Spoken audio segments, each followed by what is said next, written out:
Chilli chicken പോലും തോറ്റു പോകും രുചിയിൽ നല്ലൊരു കോളിഫ്ലവർ ചില്ലിൻ്റെ റെസിപ്പിയാണ്. ഒരു തവണ ഇതുപോലെ ഉണ്ടാക്കി കഴിഞ്ഞാൽ പിന്നെ നിങ്ങൾ ചില്ലി ചിക്കന് പകരമായിട്ട് എന്നും ഇത് തന്നെ ഉണ്ടാക്കും. അപ്പോൾ നമുക്ക് വേഗം തന്നെ നോക്കാം ഇങ്ങനെയാണ് ഇത് ഉണ്ടാക്കുന്നതെന്ന്. ഒരു ബൗളിലേക്ക് മീഡിയം സൈസിലുള്ള ഒരു കോളിഫ്ലവർ ഇതുപോലെ ഈ ഒരു വലുപ്പത്തിൽ ചെറുതായിട്ടൊന്ന് കട്ട് ചെയ്തതിന് ശേഷം നന്നായിട്ട് കഴുകി എടുത്തിട്ടുണ്ട്. ഇനി ഇതിലേക്ക് 1/2 ടീസ്പൂൺ മഞ്ഞൾപ്പൊടിയും എടുക്കാൻ പാകത്തിന് നല്ല ചൂടുള്ള വെള്ളം ഒഴിച്ചിട്ട് നന്നായിട്ടൊന്ന് മിക്സ് ആക്കിയതിന് ശേഷം ഒരു 10 മിനിറ്റോളം അടച്ചു വെക്കാം. എന്തെങ്കിലും പുഴുക്കളോ അങ്ങനെ എന്തെങ്കിലും ഉണ്ടെങ്കിൽ പോകാൻ വേണ്ടിയിട്ടാണ് ഇതുപോലെ ചെയ്യുന്നത്. മിനിറ്റിന് ശേഷം ഇതിലെ വെള്ളം നന്നായിട്ട് ഊറ്റിക്കളയുക. ഇനി ഇതിലേക്ക് 2.5 ടീസ്പൂൺ കാശ്മീരി മുളക് പൊടി, 1/2 ടീസ്പൂൺ ഗരം മസാല, 1/2 ടീസ്പൂൺ കുരുമുളകിൻ്റെ പൊടി, ആവശ്യത്തിനുള്ള ഉപ്പ്, 1 ടീസ്പൂൺ ചില്ലി ചിക്കൻ മസാല. ഇത് കടയിൽ നിന്ന് വാങ്ങിയതാണ്. കയ്യിലുണ്ടെങ്കിൽ ചേർത്ത് കൊടുക്കുക, ഇല്ലെങ്കിൽ ഇതിന് പകരമായിട്ട് മുളക് പൊടി തന്നെ ചേർത്ത് കൊടുത്താൽ മതി. 1 table spoon cornflour, 2 table spoon അരിപ്പൊടിയും, 1 ടേബിൾ സ്പൂൺ ഇഞ്ചി വെളുത്തുള്ളി പേസ്റ്റും, 1 ടേബിൾ സ്പൂൺ വിനീഗറും, ഒരു മുട്ട കൂടെ പൊട്ടിച്ചൊഴിച്ച് ഇതെല്ലാം കൂടി നന്നായിട്ട് മിക്സ് ആക്കിയതിന് ശേഷം ഒരു 10-15 മിനിറ്റോളം ഇത് റെസ്റ്റ് ചെയ്യാനായിട്ട് വെക്കുക. അതിനുശേഷം എണ്ണയിലിട്ടിട്ട് മിക്സാക്കി ഇതൊന്ന് നല്ലതുപോലെ ഫ്രൈ ആക്കി എടുക്കാം.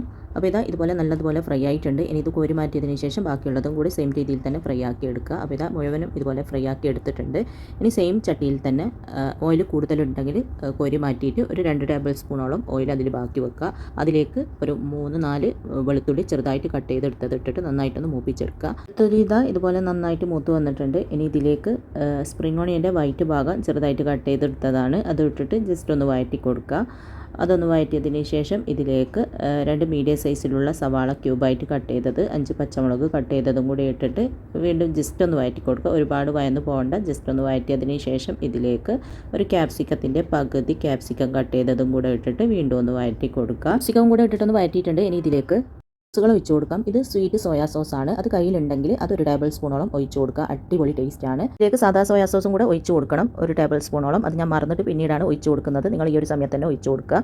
പിന്നെ ഇതിലേക്ക് 1 ടേബിൾ സ്പൂണോളം ചില്ലി ഗാർലിക് സോസും 1 ടേബിൾ സ്പൂണോളം കെച്ചപ്പും കൂടെ ചേർത്തിട്ട് ഇതെല്ലാം കൂടി നന്നായിട്ട് മിക്സ് ആക്കി കൊടുക്കുക. അതിനുശേഷം നമ്മൾ ഇതിലേക്ക് ഫ്രൈ ചെയ്ത് കോരി മാറ്റി വെച്ച കോളിഫ്ലവറും കൂടെ ഇട്ടിട്ട് നന്നായിട്ട് മിക്സ് ആക്കി കൊടുക്കുക. ആ കയ്യിലിപ്പോൾ സ്വീറ്റ് സോയാ സോസ് ഇല്ലെങ്കിൽ നിങ്ങൾക്ക് 1 ടീസ്പൂണോളം ഹണി ചേർത്ത് കൊടുക്കാം. അല്ല, ഹണിയും ഇല്ലെങ്കിൽ 1 ടീസ്പൂണോളം പഞ്ചസാര ഇട്ട് കൊടുത്താൽ മതി. എന്നിട്ട് നന്നായിട്ട് മിക്സ് ആക്കിയതിന് ശേഷം കോളിഫ്ലവറും കൂടെ ഇട്ടിട്ട് നല്ലതുപോലെ മിക്സ് ചെയ്ത് കൊടുക്കുക. ഒരു കോളിഫ്ലവറിൽ ഈ ഒരു സോസ് എല്ലാം നന്നായിട്ട് പിടിക്കുന്ന രീതിയിൽ തന്നെ മിക്സ് ആക്കി കൊടുത്തതിന് ശേഷം ഇതിലേക്ക് ഞാനിതാ 1 ടേബിൾ സ്പൂണോളം സാധാ സോയാ സോസ് ചേർത്ത് കൊടുക്കുന്നുണ്ട്. അത് നിങ്ങൾ ചേർക്കുമ്പോൾ ആദ്യം തന്നെ ചേർത്ത് കൊടുക്കുക. പിന്നെ 1/2 ടീസ്പൂണോളം കുരുമുളകിൻ്റെ പൊടിയും കൂടെ ചേർത്തിട്ട് വീണ്ടും നന്നായിട്ട് മിക്സ് ആക്കി കൊടുക്കുക. പിന്നെ ഞാൻ ഈ സവാള വഴറ്റുമ്പോൾ ഉപ്പൊന്നും ഇട്ട് കൊടുത്തിട്ടില്ല. സാധാ സോയാ സോസിൽ ഉപ്പുണ്ടാവും, അതുകൊണ്ടാണ് ഉപ്പൊന്നും ഇട്ട് കൊടുക്കുക. തന്നെ സോയാ സോസ് എല്ലാം ചേർത്തിട്ട് നന്നായിട്ട് മിക്സ് ചെയ്ത് നോക്കിയതിന് ശേഷം ഉപ്പ് വേണമെങ്കിൽ മാത്രം ഉപ്പിട്ട് കൊടുക്കുക. സോസും കുരുമുളകിൻ്റെ പൊടിയെല്ലാം ഇട്ടിട്ട് നന്നായിട്ട് മിക്സ് ആക്കിയതിന് ശേഷം ഞാൻ ഇതിലേക്ക് കുറച്ച് സ്പ്രിംഗ് ഓണിയൻ കട്ട് ചെയ്തതും കൂടെ ഇട്ടിട്ട് വീണ്ടും ചെറുതായിട്ടൊന്ന് മിക്സ് ചെയ്ത് കൊടുത്തിട്ടുണ്ട്. അങ്ങനെ നല്ല ടേസ്റ്റി ആയിട്ടുള്ള കോളിഫ്ലവർ ചില്ലി ഇവിടെ റെഡി ആയിട്ടുണ്ട്. ഇനി ചൂടോടെ തന്നെ സെർവ് ചെയ്ത് നമുക്ക് ഇഷ്ടമുള്ളതിൻ്റെ കൂടെ കൂട്ടി കഴിക്കാം.